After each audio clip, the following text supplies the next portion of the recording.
வணக்கம் நண்பர்களே, நம்ம சேனல் வினுவின் கதைகளுக்கு அனைவரையும் வரவேற்கிறேன். இதில் வரும் கதைகள், கவிதைகள் உங்களுக்கு அனைவருக்கும் பிடித்திருந்தால் மறக்காமல் என் சேனலுக்கு சப்ஸ்கிரைப் செய்து எனக்கு ஆதரவு தாருங்கள். நண்பர்களே, இன்னைக்கு நம்ம பார்க்க போகிற கதையின் பெயர் திருநங்கை ராணி. கதைக்குள் செல்லலாமா நண்பர்களே? ராஜா வீட்டில் நிறைய பண வசதி இருந்தும் தினமும் காரில் ஆஃபீஸ் செல்லாமல் ரயிலில் தான் கூடுவாஞ்சேரியிலிருந்து சென்னை எழும்பூர் வரை ஆஃபீஸ்க்கு செல்வான். அவனது அப்பாவும் அம்மாவும் எவ்வளவு சொல்லியும் கேட்கவில்லை. பிறந்தது முதல் 20 வருடம் காரில் தானே சென்றேன், இப்பயாவது என்னை என் விருப்பப்படி செயல்பட விடுங்கள் என்று கூறுவான். இன்று காலையில் அவசரமாக குளித்துவிட்டு வீட்டில் உள்ள சாமி படங்களை கும்பிட்டுவிட்டு வழக்கம் போல அலுவலகம் செல்ல கிளம்பும்போது ராஜாவின் அம்மா சாப்பாடுதான் போக வேண்டும் என்று சொல்லிக்கொண்டே தட்டில் மல்லிகைப்பூ இல்லை மல்லிகைப்பூ போல உள்ள இட்லிகளை வைத்தான். வேண்டாம் என்று சொல்லிக்கொண்டே கடகட என சாப்பிட்டான். வேகமாக பைக்கை உதைத்து வீட்டிலிருந்து புறப்பட்டான். போகும் வழியில் நடக்க முடியாமல் ரோட்டில் சென்ற ஒரு பெரியவரை வண்டியில் ஏற்றிக்கொண்டு பேருந்து நிலையம் சென்று அவரை இறக்கிவிட்டு ரயில் நிலையம் வந்தான். ரயில் நிலையத்தில் வண்டியை காப்பகத்தில் நிறுத்திவிட்டு வேகமாக நடந்தான், இல்லை ஓடினான். கடைசியில் ஒரு வழியாக பிளாட்பாரத்தை அடைந்தான். ரயில் வழக்கத்தை விட கூட்டமாக வந்தது. ஏதோ சொர்க்கத்திற்கு போகும் வாசல் போல எண்ணி ரயில் வாசலை எல்லோரும் சேர்ந்து அடைந்தனர். அந்த சமயத்தில் உள்ளே இருந்தும் சிலர் நரகத்திலிருந்து வருவது போல கஷ்டப்பட்டு வந்தனர். இவன் பொறுமையாக அனைவருக்கும் வழி விட்டு கொண்டிருந்தான். கடைசியில் கஷ்டப்பட்டு ரயில் நகரும் போது படியில் தான் இடம் கிடைத்தது. ரயில் நகரும் போது வரும் காற்று இவனை தாளாட்டியது, இளையராஜா பாடல்களைப் போல. ரயில் தாம்பரம் வந்தவுடன் கூட்டம் சிறிது குறைந்தது. இவன் கொஞ்சம் உள்ளே சென்று நின்றான். முதலில் உலக வரைபடம், செய்தித்தாள் விற்பனை செய்யும் பையன் வந்தான்.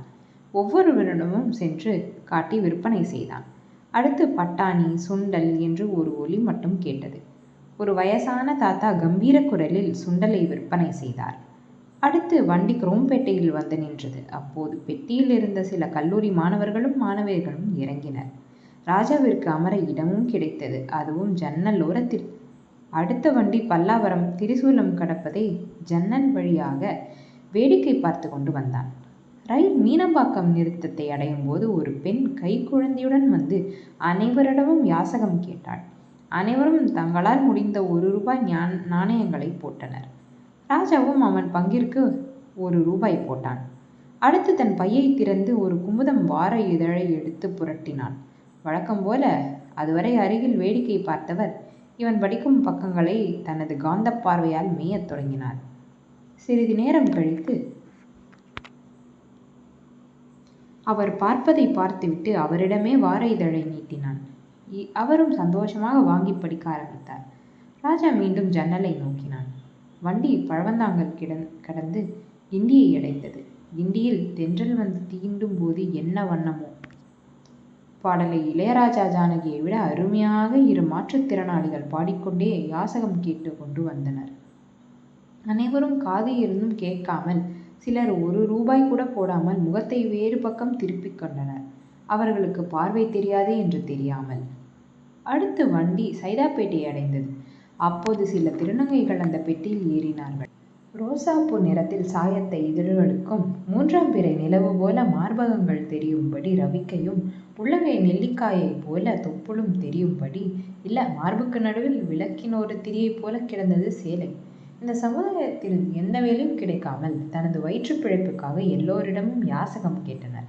அதில் ஒரு வயசான திருநங்கை, மாமா காசு கொடு, மாமா காசு கொடு என அனைவரிடமும் கேட்டாள். ஒரு இளவயது திருநங்கை, அண்ணா காசு கொடு, அண்ணா காசு கொடு என கைகளை தட்டி தட்டி கேட்டாள். இதுவரை ரயிலில் வந்த யாருக்கும் காசு போடாதவர்கள் கூட திருநங்கைகளுக்கு காசு போட்டனர். ரயிலில் இருந்த சில பெண்கள் கூட நாணயங்களை போட்டனர். அவர்களில் 2 இளவயது திருநங்கைகள் ராஜா இருக்கும் இடம் நோக்கி வந்தனர். அதில் ஒரு திருநங்கை, அண்ணா காசு கொடு, காசு கொடு என கைகளை தட்டி தட்டி கேட்டாள். உடனே ராஜா தனது சட்டை பையில் உள்ள கையை விட்டு 100 ரூபாய் நோட்டுகளை எடுத்து கொடுத்தான். உடனே அதை வாங்கிய திருநங்கைகள் அவன் தலையில் கை வைத்து ஆசீர்வதித்து விட்டும் கன்னத்தில் தட்டியும் சென்றனர். பின்பு அந்த வயசான திருநங்கைகளும் வந்து ஆசீர்வதித்து விட்டு சென்றனர். ரயில் வண்டி அடுத்து நுங்கம்பாக்கம் வந்தவுடன் அனைத்து திருநங்கைகளும் இறங்கினர். ராஜாவின் பக்கத்தில் இருந்த பெரியவர், என்னப்பா தொப்புளை பொறுத்தவுடன் 100 ரூபாய் கொடுக்கிறாய் என கேட்டார். அதற்கு ஒரு புன்சிரிப்பு மட்டும் பதிலாக கொடுத்தான். அடுத்து இவன் இறங்கும் எக்மோர் ஸ்டேஷன் வந்தது. இறங்கி சுரங்கப்பாதையில் செல்லும்போது அந்த பெரியவர் சொன்னது மட்டும் காதில் கேட்டுக்கொண்டே இருந்தது. என்னப்பா தொப்புளை பார்த்தவுடன் 100 ரூபாய் கொடுக்கிறாய்? என்னப்பா தொப்புளை பார்த்தவுடன் 100 ரூபாய் கொடுக்கிறாய்? என்னப்பா தொப்புளை பார்த்தவுடன் 100 ரூபாய் கொடுக்கிறாய்?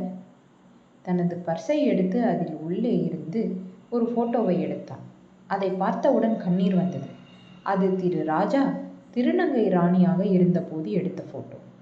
நம் வீட்டில் மட்டும் வசதி இல்லாமல் இருந்தால் நாமும் இப்படித்தான் இருப்போம் என எண்ணி கண்ணீர் விட்டான்.